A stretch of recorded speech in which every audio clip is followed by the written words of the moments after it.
Hi, my name is Rafael, and today I'm going to talk about sign language. Sign languages are languages that use the visual manual modality to convey meaning. The language is expressed by the manual sign elements in combination with no manual elements.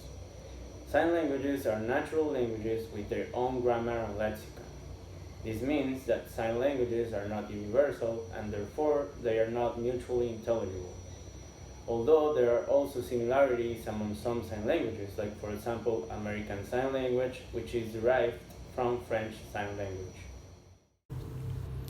Linguists consider both spoken and sign communication to be types of natural language, with equivalent levels of phonology and morphology, as well as syntax, meaning that both emerged through an abstract aging process and evolved over time without specific planning.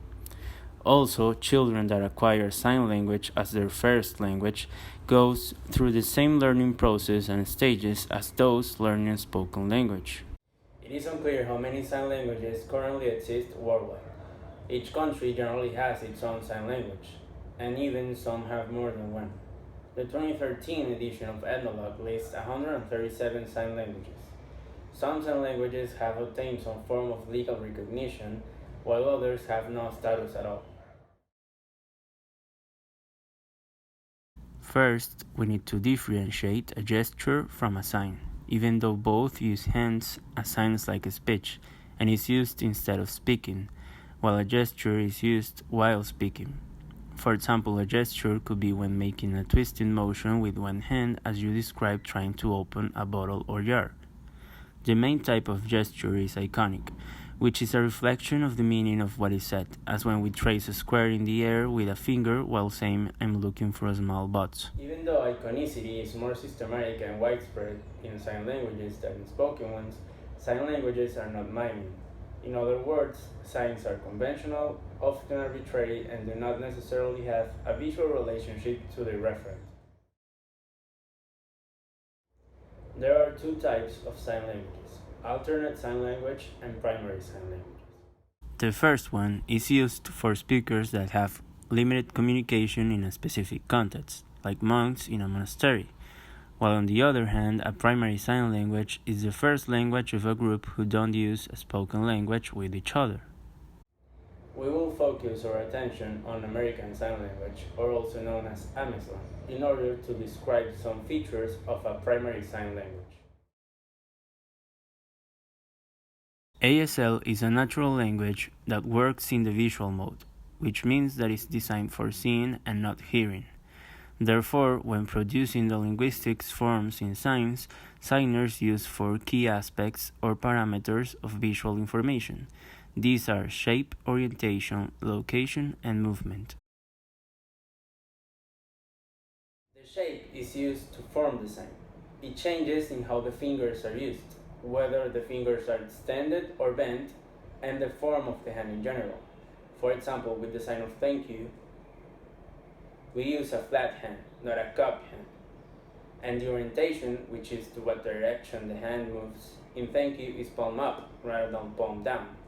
In other signs, the hand may be oriented in other ways, such as the flat hand, palm towards the signer to indicate mine. The location would be the place of articulation of the sign in relation to the head and upper body of the signer. In thank you, the sign starts at the mouth and is completed at chest level. There are signs that can only be distinguished on the basis of location, as in the difference between signing summer and ugly, because the rest is the same in both of these signs. In some two-handed signs, like the sign for ship, one hand acts as the base location while the other hand moves on or above it. The majority of signs are located around the neck and head.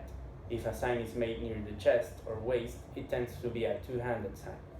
On the other hand, the movement is how the sign is being articulated in terms of speed or manner. A faster or a slower movement in signing will have an effect on the meaning. In thank you, the movement is out and downward towards the receiver. In addition to these parameters, there are important functions like the non-manual components such as head movement, eye movement, and several specific types of facial expressions. For example, thank you should be articulated with a head nod and a smiling face, like this. Also, if there is a new term found, signers can use finger spelling, representing the letters of the alphabet through hand configurations conventionally used.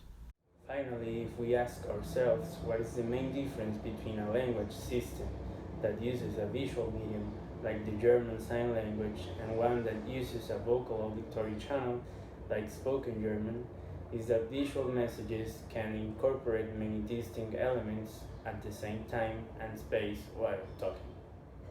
Thank you very much for watching.